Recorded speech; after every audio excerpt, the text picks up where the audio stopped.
अस्सलाम वालेकुम अजीज तुलबा व तालिबात।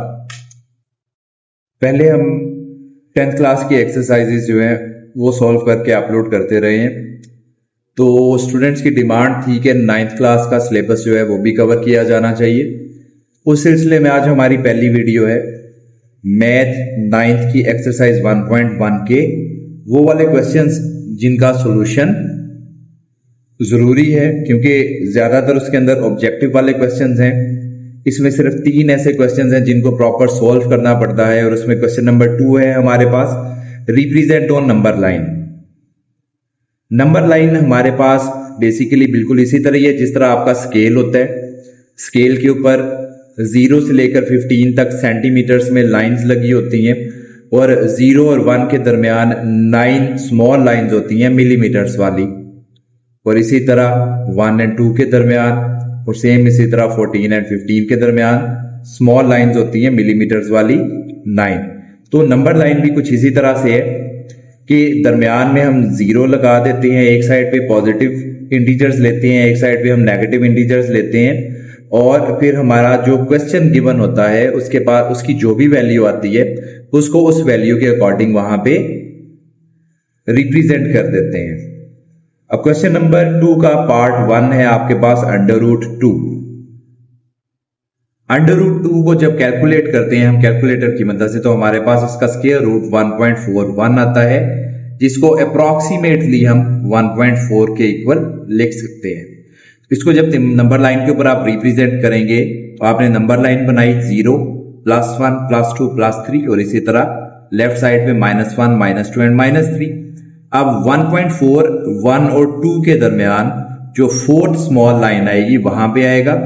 तो इसको हम फिर उसी छोटी चौथी लाइन के ऊपर एरो लगा के रिप्रेजेंट कर देंगे कि ये वाला एरो √2 को रिप्रेजेंट कर रहा है जिसकी वैल्यू 1.4 है। क्वेश्चन नंबर 2 है इसमें √3। अब √3 की वैल्यू कैलकुलेट करने से आपके पास 1.73 आती है, जिसको अप्रोक्सीमेट हम 1.7 ले सकते हैं। तो उसी तरह से नंबर लाइन बनाएंगे। तो नंबर लाइन जब हम बनाते हैं इस क्वेश्चन की तो हमारे पास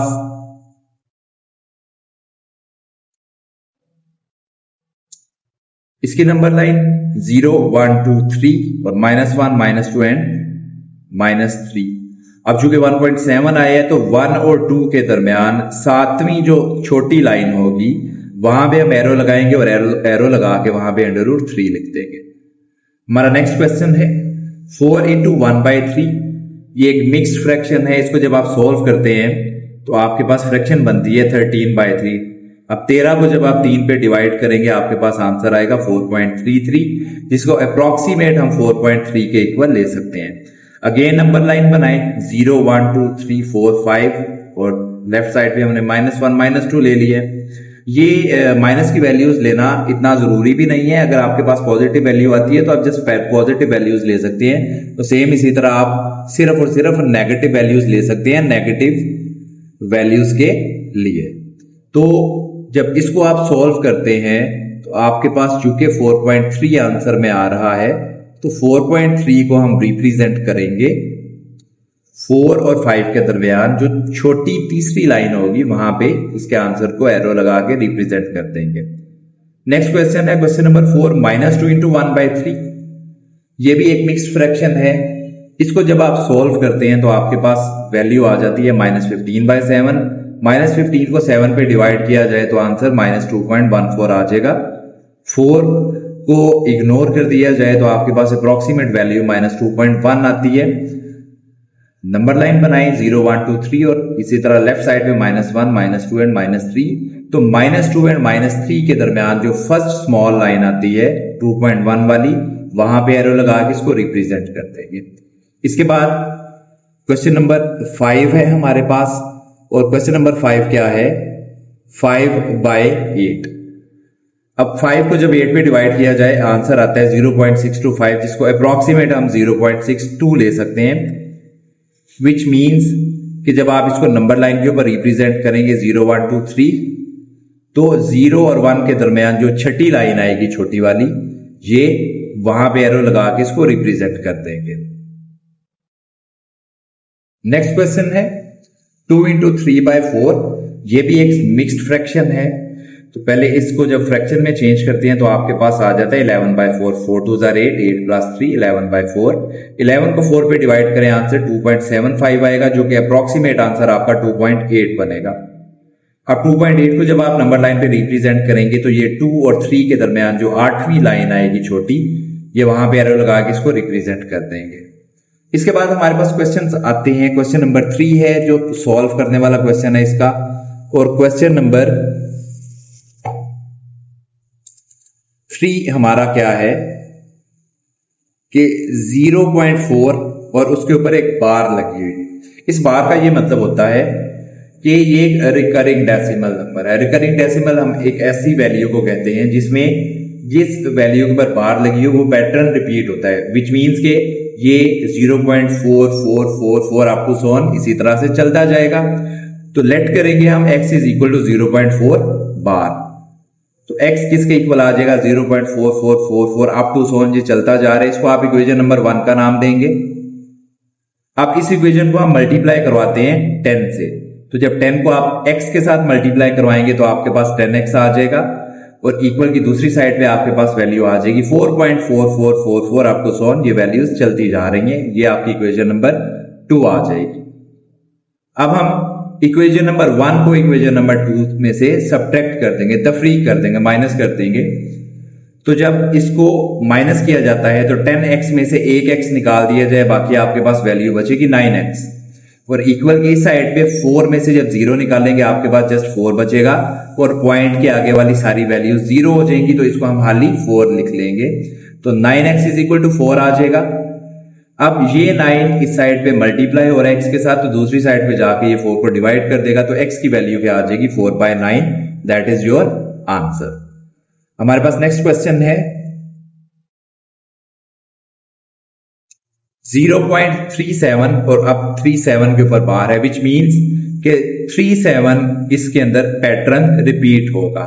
तो let x is equal to 0.37, तो x किसके इक्वल आ गया 0.37373737, हमने 4 दफा 37 लिख लिया और इसको इक्वेशन नंबर 1 का नाम दे दिया। अब चूंकि यहां पे 2 वैल्यूज हैं तो हम अब यहां पे 10 से मल्टीप्लाई नहीं करेंगे, अब यहां पे 100 से मल्टीप्लाई करेंगे। तो मल्टीप्लाई इक्वेशन 1 बाय 100, तो 100 को जब x के साथ मल्टीप्लाई करवाते हैं तो 100x आ जाएगा, और 0.37 वाली वैल्यू के साथ जब इसको मल्टीप्लाई करवाएंगे तो आपके पास आंसर में आ जाएगा 337.37373737 अप टू सो ऑन, ये चलता जाएगा, और ये आपकी इक्वेशन नंबर 2 आ जाएगी। अगेन इक्वेशन 1 को इक्वेशन 2 में से सब्ट्रैक्ट करेंगे, तफरीक करेंगे, माइनस करेंगे, तो 100 में से 1 निकाल दिया जाए तो बाकी 99x बचेगा, और इसी तरह यहां पे जस्ट 37 बचेगा। आप अपनी आसानी के लिए ये कह सकते हैं कि जो पॉइंट से पहले वाली वैल्यू होगी माइनस करने के बाद, चाहे वो सिंगल वैल्यू हो चाहे वो डबल वैल्यू, सिर्फ वही बाकी बचेगी, इसलिए यहां पे 37 बचेगा। अब ये 99 जो है इधर मल्टीप्लाई में है, तो दूसरी साइड पे जाके इसको डिवाइड कर देगा, तो फाइनल आंसर आपके पास आएगा x is equal to 37 divided by 99।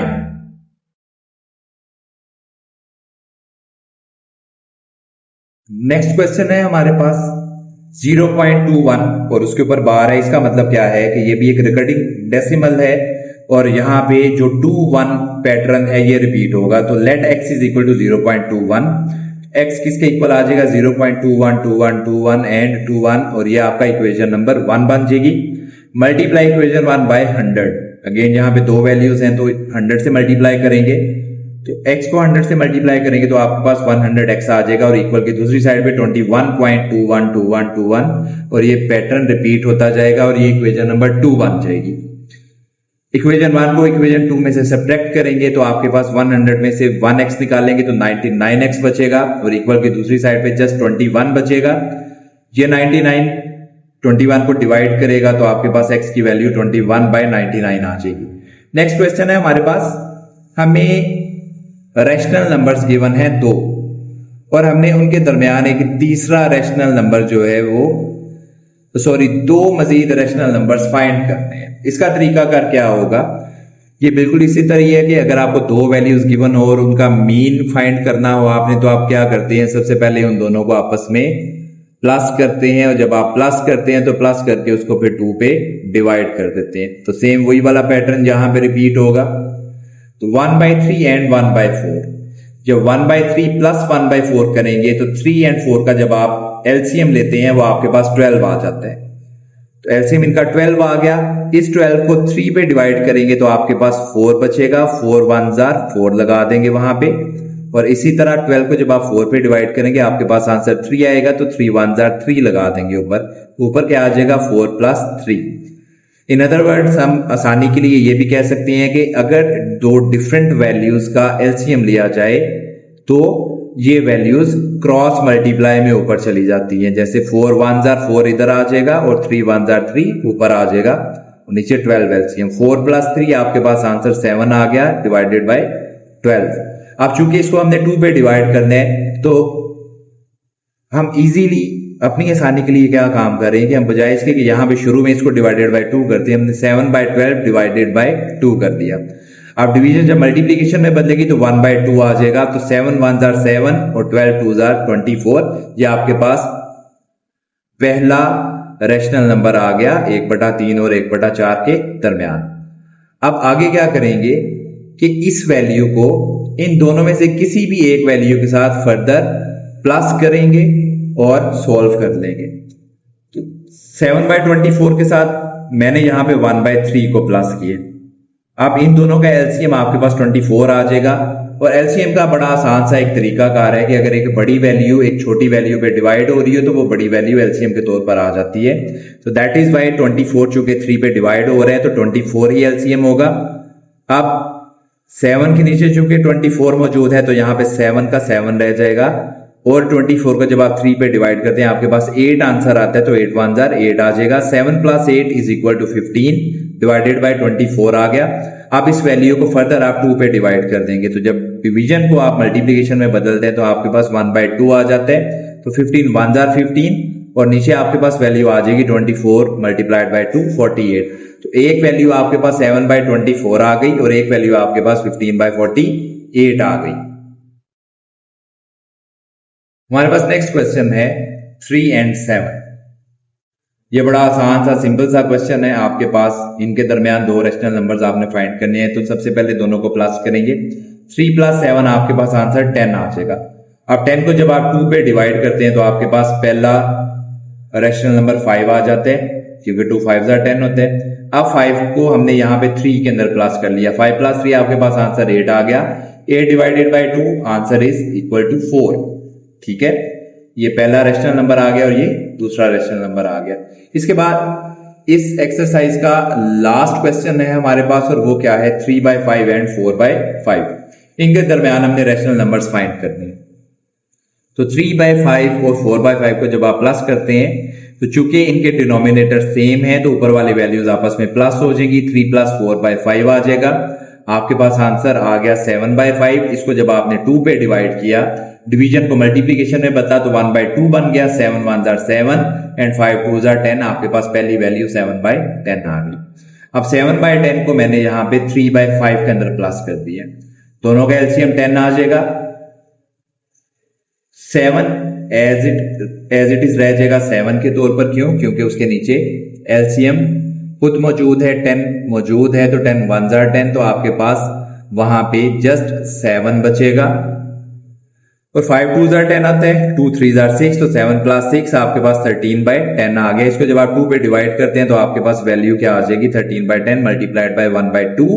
13 1s are 13 and 10 2s are 20। आपके पास सेकंड वैल्यू क्या आ जाती है 13 डिवाइडेड बाय 20। तो ये हमारी 9th क्लास के मैथ की फर्स्ट एक्सरसाइज थी, जिसमें 3 क्वेश्चंस थे करने वाले। बड़े आसान अल्फाज में आपको समझाने की कोशिश की जाती है हमेशा। मुझे उम्मीद है कि आपको हमारी वीडियोस पसंद भी आ रही होंगी और आपको मैथ की अच्छे तरीके से समझ भी आ रही होगी। तो हमारे वो तमाम स्टूडेंट्स जो इस हमारी वीडियोस को पहली दफ़ा देख रहे हैं वो काइंडली चैनल को सब्सक्राइब करें और बेल आइकन को भी प्रेस कर दें, ताकि ज़्यादा से ज़्यादा लोग इस चीज़ से इस्तेफादा उठा सकें। और ना सिर्फ ये कि आप लोग खुद देखें बल्कि आप इस चीज़ को शेयर करें। क्यों? क्योंकि हमें इस चीज की पूरी उम्मीद है, बल्कि आप इस चीज को देख भी सकते हैं कि मोस्ट सिंपल वे में आपको मैथ के क्वेश्चंस करवाए जाते हैं। अल्लाह आपका निगहबान हो। बहुत शुक्रिया। अल्लाह हाफिज।